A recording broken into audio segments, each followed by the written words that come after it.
살아계신 아버지 하나님, 이 밤에도 저희를 불러주시니 감사합니다. 주님을 찬양하며 영광 돌리며 믿음으로 나갈 때마다 주님 역사하여 주시고 주님의 놀라우신 인도하신 가운데 우리 하나님의 살아 역사하심을 고백하며 나갈 수 있는 저희가 되게 하여 주옵소서. 오늘도 찬양하고 또 기도하며 말씀 부여잡고 주님 앞에 부르짖을 때 주여 역사하여 주시고 믿음대로 이루어지게 도와 주옵소서. 아버지여, 참여한 우리 성도님들 주여 축복하여 주시고 하늘의 신령한 은혜로 넘치고 또 넘치게 하여 주옵소서. 예수님의 이름으로 기도하옵나이다. 아멘. 성경 말씀 누가복음 15장. 누가복음 15장 18절부터 24절.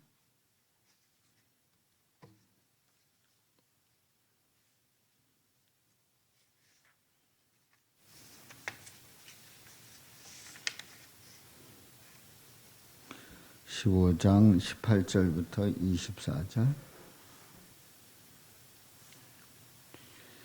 내가 일어나 아버지께 가서 이르기를 아버지, 내가 하늘과 아버지께 죄를 지었사오니 지금부터는 아버지의 아들이라 일컬음을 감당하지 못하겠나이다.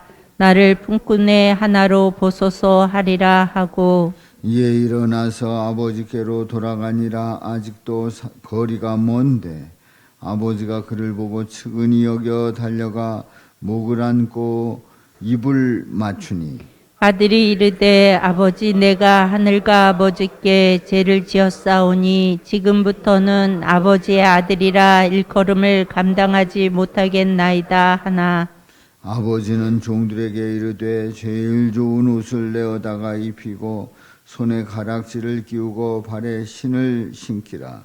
그리고 살진 송아지를 끌어다가 잡으라. 우리가 먹고 즐기자. 다 같이요. 이 내 아들은 죽었다가 다시 살아났으며 내가 잃었다가 다시 얻었노라 하니 그들이 즐거워하더라. 아멘. 아멘. 할렐루야. 우리 인사 나눕니다. 반갑습니다. 주님의 이름으로 축복합니다.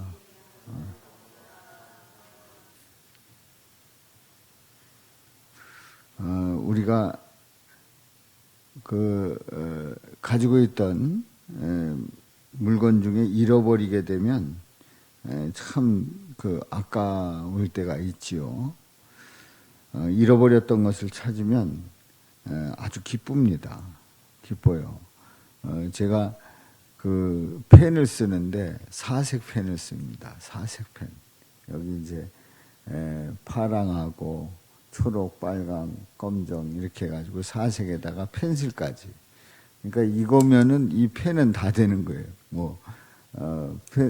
펜슬로, 연필로 쓸 때도 있고, 또 까만 거, 또 중요한 빨간 거, 예수님에 관한 거, 하나님에 관한 그런 밑줄 긋고 할 때는 이제 빨간 걸로, 또 초록색은 가론 유다 이런 사람들 체크할 때, 그리고 별로 안 좋은 거 체크할 때 초록, 그리고 파란 거는 사도들, 또 제자들 이런, 그러니까 이렇게 이제 표시를 하는 저 나름대로의 원칙이 있어요.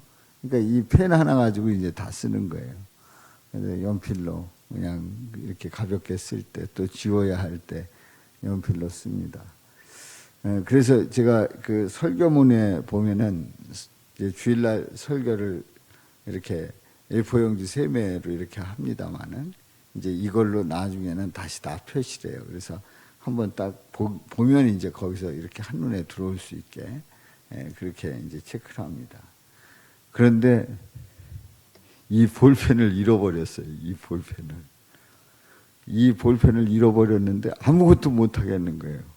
그걸 긋고 막 이걸 해야 되는데 이 볼펜 잃어버렸는데 이게 자꾸 생각이 나는 거예요. 이게 어디로 갔지? 이게 분명히 시내 어느 교회 가가지고 그 예배드리고 뭐 그 체크할 때 그거 분명히 썼었는데 이게 주머니에 없는 거예요. 아, 그리고 이제 와서 뭐 그날 토요일이었는데 설교 준비하고 하는데 아, 이게 자꾸 거슬리는 거예요.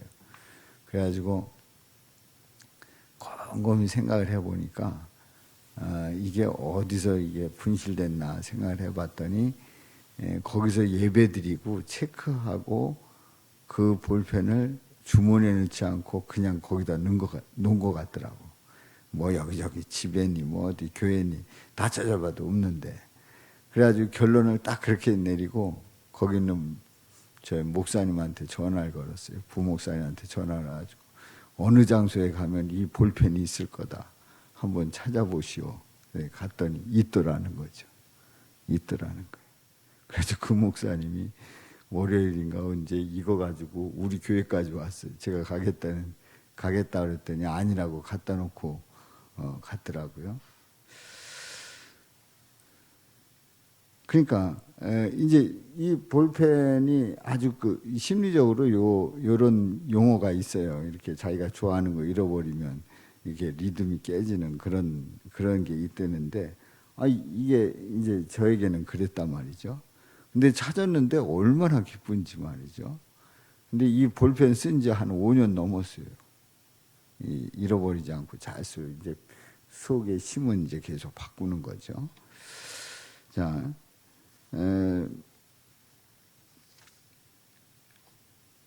잃어버렸다가 찾으면 좋은 거예요. 찾으면 좋은 거예요. 그래서 이거는 이제 그만 쓰고 잘 뒀다가 다른 볼펜으로 써야지 그랬는데 그 볼펜 다른 걸로 쓰다가 이게 손에 익어서 그런지 이걸 다시 쓰게 되고 이렇단 말이죠.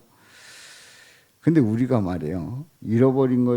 잃어버렸다가 찾으면 그 굉장히 좋고 기쁨을 주는 것처럼 이제 저는 이제 지금 볼펜의 예를 들었습니다만은 가치가 더 있는 것은 그만큼 더 기쁜 거예요. 가치가 있다. 그게 아주 귀중하다. 또 부모님으로부터 물려받았다. 그리고 그게 값어치가 있다. 그리고 거기에 의미가 깊다. 이런 거일수록 이게 큰 거일수록 그만큼 더 기쁨을 줍니다. 그래서 우리가 가장 가치 있게 여기는 게 뭘까? 가치 있게 아주 중요하게 정말 값어치 있게 거기에 그만큼 비싼 값이 먹여질 수 있는 그게 뭘까 하는 겁니다. 바로 그것은 예수님께서 가장 귀하게 여기는 걸 거다 하는 그런 결론을 내릴 수 있어요. 자, 그렇다고 하면 우리가 찾으면 너무 기분이 좋고 신나고 그야말로 이 세상 모든 거 다 얻은 것 같은 느낌이 드는 가장 가치 있는 것, 가장 값어치 있는 것, 그게 뭘까 하는 얘기지요. 바로 그것이 오늘 이 본문 말씀에 나와 있습니다. 한번 보도록 합니다. 자, 집 나갔던 둘째 아들이 이제 돌아오게 되는 그 과정, 이제 다 각설하고 이제 그 생략을 하고 이 둘째 아들이 재산을 미리 받아가지고 이제 갑니다. 가가지고 사업도 하고 또 멋지게 성공하고 그렇게 오겠다. 그러니까 나한테 물려줄 유산이 있으면 그거 미리 달라고 그래가지고 받아서 먼 이국 땅으로 간 거예요.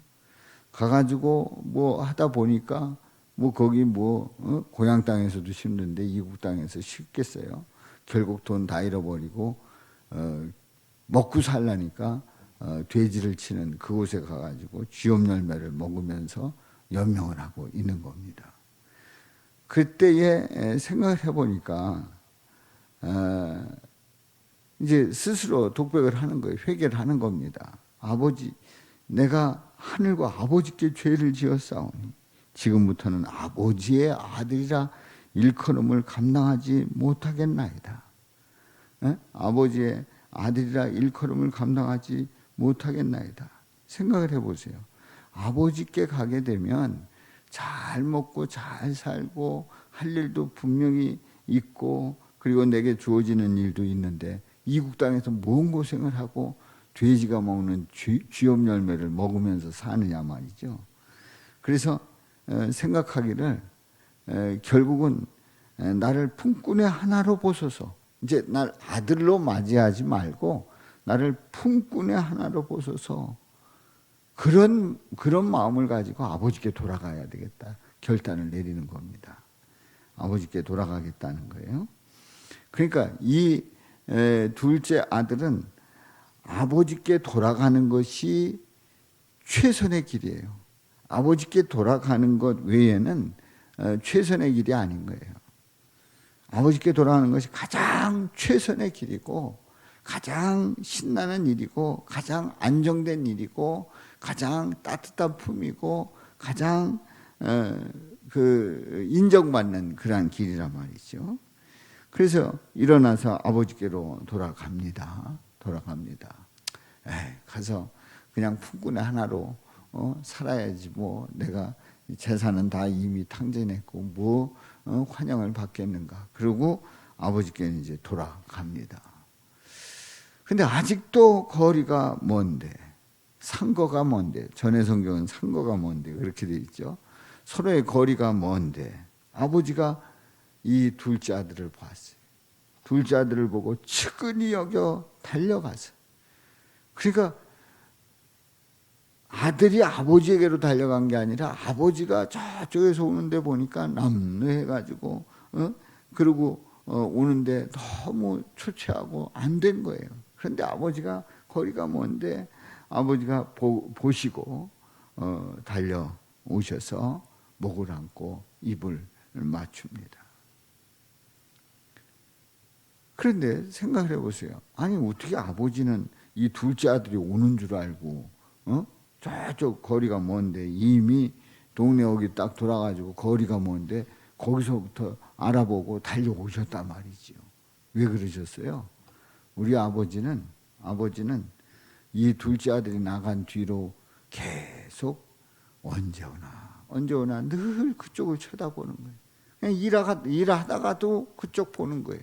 동네 여기에 저 먼 데서 오면 저쪽으로 돌아서 오는데 저쪽으로 돌아가던 당당하던 그 아들을 보았는데 언젠가는 돌아올 거다라고 하는 그런 기대 속에서 늘 바라봤어요. 일하다가도 바라보고 또 뭐 생각하다가도 바라보고 또 뭐 집에 가다가도 바라보고 하는데 딱 마주친 거야. 역시 둘째 아들이 돌아오는 걸 보셨단 말이죠. 아버지의 마음이에요. 아버지의 마음은 아들이 그렇게 해서 나갔는데 분명히 탕진할 게 뻔한데 결국은 빈털터리가 돼서 돌아올 텐데 걱정, 물론 이제 성공하기를 기대했지만은 한편으로는 걱정을 하고 그리고 그 둘째 아들 생각을 하고 있었는데 돌아오는 그 모습을 이미 보시고 달려가서 목을 안고 입을 맞추는 아주 진한 포옹을 하는 아버지. 이 모습이 아버지의 마음이에요. 바로 하나님의 마음이란 말이죠. 그렇습니다. 뭐 아버지가 그런 그 자식이 돌아오면 못 본 척하고 그리고 돌아오지 말라고 하라고 나가라고 하라고 다른 그 큰아들 시켜가지고 쫓아낼 수도 있는 게 인간의 마음 아니에요. 그런데 아버지는 아니었어요. 아버지는 기다리셨고 그리고 돌아설 때 이미 돌아오는 그 동네 여기 딱 들어서자마자 알아보고 달려가셨단 말이죠. 우리 하나님 아버지는 인간들이 언제든지 돌아오기를 원하고 있어요. 언제든지 주님 앞에 돌아와서 주님 앞에 그 모든 것을 내려놓기를 원하시고 계시단 말이지요. 아버지를 딱 만났을 때 하늘과 아버지께 죄를 지었사오니 알기는 뚫어지게 알죠. 그래도 죄 지었다는 건 아는 거예요. 아버지께 죄짓고 하늘 아버지께 죄졌다는 사실을 안 거예요. 지금부터는 아버지의 아들이라 일컬음을 감당치 못하겠나이다. 저는 이제 아들이 아닙니다. 아들이 아닙니다. 저는 품꾼의 한 사람으로서 온 거지 이제는 아들이 아닙니다. 아들이 아니라는 거예요. 그런데 아버지는 종들에게 제일 좋은 옷을 내어다가 입히고 손에 가락지를 끼우고 발에 신을 신기라고 지시를 합니다. 아버지는 종들에게 제일 좋은 옷, 제일 좋은 옷. 그 탕자의 귀환이라고 한 그 그림을 보면은 그 옷이 다 떨어져 있는 걸 보게 돼요. 신발도 한 짝 그 다 헐고 한 그런 모습을 보게 되는데, 그런 옷을 입고 온 그 탕자에게 제일 좋은 옷을 내어다가 입히는 거예요. 왜요? 제일 좋은 옷이라고 하는 거는 옷을 입힌다라고 하는 거는 신분이 바뀌는 거예요. 그야말로 거지로 돌아왔는데 제일 좋은 옷을 입을 수 있는 그 집 사람은 아들이에요. 아들이 그 집에서 제일 좋은 옷을 입을 수 있는 거예요. 아무나 그냥 갖다가 입는 게 아니라 그 아들이 제일 좋은 옷을 입을 수가 있었단 말이죠. 나는 아들로 돌아오지 않았는데 아들이라고 인정을 해주는 거예요. 제일 좋은 옷을 입혔어요. 손에 가락지를 끼우고, 가락지를 끼우는 게 뭡니까? 부의 상징 아니에요? 부의 상징 아니에요? 너는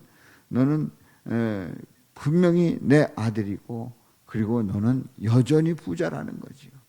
그리고 발에 신을 신기라. 그동안에 발 신발 다 떨어져 가지고 너덜너덜했었는데 신을 신기라는 거예요. 그래도 옷을 쫙 입고 신은 집신 신고 다닌다던가 아니면은 양복 입고 거리에 나왔는데 쓰레빠 신고 질질 끌고 다니면은 전혀 태가 안 나는 거죠. 발을 신겨야 발에 신을 제대로 신어야 그 모습이 뻔듯하게 살 수 있는 거예요. 우리 아버지는, 이 둘째 아들의 이 아버지는 완전히 아들임을 인정해주고, 그리고 가락지를 끼우고, 그리고 신을 신기면서 그 포민하게 이렇게 맞이하는 신분을 완전히 바꿔주는 그런 아버지의 자상하신 모습을 보게 됩니다.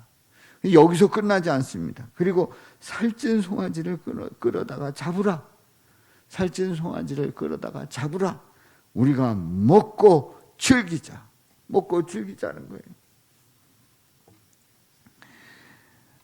여기서 우리가 생각을 해보면 좀 이해가지 않는 그런 모습이 있죠. 야, 아니 그 아들 방구석 어디 헛간에다가 집어넣고 반성할 때까지 나오지 말라고 그러고 혼을 내줘도 시원찮은데 완전히 번듯하게 이렇게 갈아 입히고 살찐 송아지를 끌어다가 잡아서 먹고 즐기자는 거예요. 아니 재산을 탕진한 그 아들을 위해서 살찐 송아지 잘 두었다가 그걸 팔아도 돈 좀 얻을 수 있고 재산의 목록으로 그냥 둬도 괜찮은 살찐 송아지를 끌어다가 잡으라는 거예요. 먹고 즐기자는 거예요. 어떻게 보면은 이 살찐 송아지가 이 작은 아들보다 더 보탬이 될 수 있는 거예요. 잡는 거 아까운 거예요. 그런데 살찐 송아지보다 작은 아들이 돌아온 것이 더 기쁜 거예요. 더 가치가 있는 거예요. 아깝지가 않은 거예요. 그러니까 작은 아들이 돌아왔다는 그 사실이 너무 기뻐서 살찐 송아지, 재산 목록 1호, 2호에 올라있는 이 살찐 송아지까지 잡는 거예요. 아깝지 않은 거예요. 바로 우리 오늘 이 말씀 속에서 이 아버지에게는 아들이 돌아온 것이 가장 중요한 가치 있는 일이었어요. 다시 해서 우리 하나님 아버지는 한 영혼이 돌아오는 것을 가장 가치 있는 일이라고 우리에게 말씀하는 줄로 믿습니다. 가장 귀한 일이란 말이죠. 그래서 24절에 말씀을 합니다. 이 내 아들은 죽었다가 다시 살아나지. 죽었다가 살아난 아들이래요. 내가 잃었다가 다시 얻었노라. 내가 잃어버린 줄 알았더니 다시 얻었다는 거지요. 그래서 이제 모두가 그들이 즐거워하더라. 다 같이 즐거워하는 그 모습을 보게 됩니다. 예수님의 가장 가치 있는 일, 한 영혼이 주님 앞에 돌아오는 일이 예수님에게는 가장 가치 있는 일이고 가장 중요한 일인 줄로 믿습니다. 그래서 오늘 이 본문 말씀을 통해서 우리가 깨닫는 것은 우리 예수님께서 제일 기뻐하는 일이 뭐냐? 가장 가치 있게 생각하는 게 뭐냐? 한 영혼이 주님 앞에 돌아오는 일이다. 그래서 우리 예수님은 우리 영혼을 위해서 십자가에서 기꺼이 자신을 내어주셨습니다. 그리고 그를 믿는 자마다 구원받게 하시고 그리고 하나님의 자녀 삼아주십니다. 바로 이 일 때문에 우리 예수님이 이 땅에 오셨고 우리 예수님은 이 일을 위해서 기꺼이 내어주셨고 그리고 그 한 영혼이 주님 앞에 돌아올 때 그렇게 기뻐하고 살찐 송아지를 잡게 하셨단 말이죠. 그렇습니다. 물론 이 일에 대해서 입이 대빨 나온 사람이 있었죠. 이렇게 둘째 아들이 탕진하고 돌아온 아들이지만 잔치를 벌이고 다 기뻐하고 그리고 춤추고 막 노래 부르고 막 이렇게 하는데 아니 세상에 무슨 잔치야? 딱 동생이 돌아왔다는 그 얘기를 들은 거예요. 아주 기분 나빴어요. 이 집 맏아들은 아주 기분 나쁜 거예요. 기분 나쁜 거예요.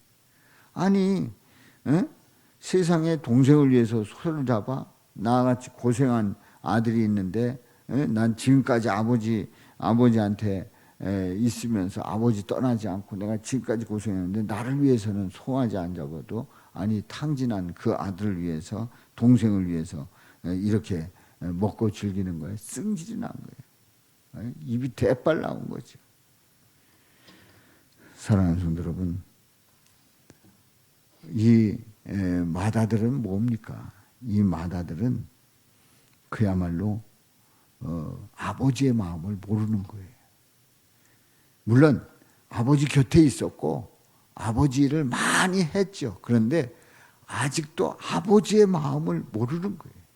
아버지의 마음을 모르는 거예요. 왜 나보다도 저 동생을 저렇게 환영하고 동생을 위해서 잔치를 벌이냐 이거예요. 이게 말이 되냐 이거예요. 아버지 마음을 모르는 거예요. 사랑하는 성도 여러분, 우리는 가장 가치 있는 일에 마음을 두고 즐거워할 수 있기를 주님의 이름으로 축원합니다. 한 영혼이 죽게 돌아오는 일, 그 일이 가장 가치 있는 일이라는 거죠. 우리 예수님께 가장 마음을 두는 일이 어떤 일이에요? 그 영혼이 구원받는 일이라 말이지요. 그렇습니다. 여러분의 가정이 회복되기를 주님의 이름으로 축원합니다. 여러분의 가족이 아직 주님 앞에 나오지 않은 그 영혼이 있다고 하면 주님 앞에 나와서 예배하고 주님 앞에 돌아올 수 있도록 기도할 수 있기를 바랍니다. 그래서 주님 앞에 나와서 함께 예배하고 하나님께 영광 돌리는 그런 모든 가족들이 될 수 있기를 주님의 이름으로 축복합니다. 예수님께로 돌아올 때 우리 주님께서 가장 기뻐하신단 말이에요. 우리가 인생을 살아가면서 나름대로 다 살잖아요. 직업을 가지고 사업을 하면서 등등 다 나름대로 살아가잖아요. 그런데 그 영혼이 주님 앞에 구원받지 못했다, 주님 앞에 나오지 못했다, 아무 의미가 없는 거예요. 알고 보면 가장 가치 없는 일에 목숨을 걸어놓은 거예요. 가장 중요한 일, 가장 가치 있는 일은 예수님 안에 있어. 우리가 영생의 삶을 살고 우리가 이 세상 다하는 날 주님께로 가는 일이 가장 중요한 일인 줄로 믿습니다. 그러니까 성경 전체에서 그걸 계속해서 말씀하고 있어요. 뭐 듣는 사람도 있고 안 듣는 사람도 있고 들었다가 무슨 소용이 있냐고 때려치는 사람도 있고 별 사람 다 있지만은 가장 중요한 일이 영원히 주님 앞에 나가는 일이지요. 그렇습니다. 우리 성도들 가정이 예수님을 모신 그 행복한 가정이 되기를 바라는데요. 바로 잃어버린 아들이 집에 돌아와서 즐거워하는 그 가정의 그 모습이 얼마나 복된 모습입니까? 우리 성도들 가정마다 이런 은혜가 넘치시기를 주님의 이름으로 축원합니다. 그래서 이거를 그 표면과 이면으로 보았을 때에 이 마다들은 마치 그 유대인들이 그 율법으로 구원받는다고 하는 그 생각을 가진 그러한 율법에 충실한 사람들이 이 마다들이. 그런데 아직 율법을 모르고 이방인으로 살았던, 그래서 탕진하며 살았던 이 자들이 예수님을 알고 예수님께로 돌아오는, 그래서 구원받는 역사 속에서 우리 주님께서 기뻐하는 그러한 모습으로도 오늘 말씀을 해석할 수가 있단 말이지요. 그래서 저와 여러분들이 우리 예수님 앞에 돌아와서 예수님으로 구원받는 놀라운 은혜가 넘치시기를 주님의 이름으로 축원합니다. 그래서 특별히 여러분들 가족 중에 아직도 교회를 나오지 않는, 또 교회 나오다가 또 방학에 들어간 그런 분들 계속해서 기도하시고 계속해서 우리 주님 앞에 돌아올 기회를 늘 바라보면서 목표를 세우시고 기도하면서 믿음으로 나갈 때 우리 주님 도우시고 함께 예배드리는 역사가 일어날 줄로 믿습니다. 이런 은혜가 함께 하시기를 주님의 이름으로 축원합니다. 자, 우리가 기도할 때에, 우리 심야 때 기도할 때에 우리 교회 학교를 위해서 기도하시고, 유치부, 유초등부, 중고등부, 청년부 위해서 기도하시고, 또 속회와 목장을 위해서 기도하시고요. 그리고 우리 투병 중에 있는 우리 성도들 강건할 수 있도록 위해서 기도하시기를 바랍니다. 오는 주일에도 어버이 주일에 우리에게 주시는 말씀 은혜되게 하여 주옵소서 위해서 기도합니다. 자, 우리 찬송가